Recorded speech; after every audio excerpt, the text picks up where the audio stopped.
हाँ जी प्यारियों, की हाल चाल ने? ठीक हो? मरण तो बाद की होना है कि अमलां वाल लंघ पार जांदे ते गाफिल गोते खांदे गुलाम फरीदा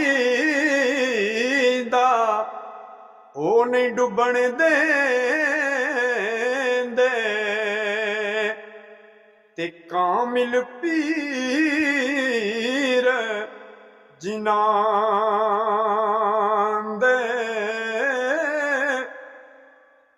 फस गई जान शिकंजे अंदर जिवें वेलणे विच गन्ना रो नू कह हुण रो मुहम्मद हुण रवे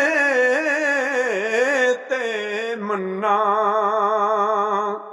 इंसान कहता है मर जाना है, बात खत्म हो जानी है, लेकिन ऐसे नहीं होना। होना कैसे है कि फौत होया नु मुड़ के दूजी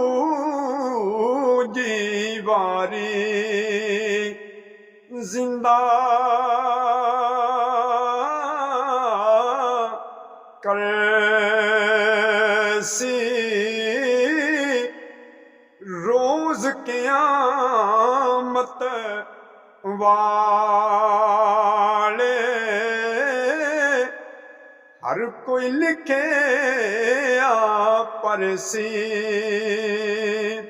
पीर नसीरुद्दीन शाह साहब क्या खूब लिखते ने कि बेकदरां कुछ कदर नहीं कीती असा कीती खूब तसल्ली कूच नसीर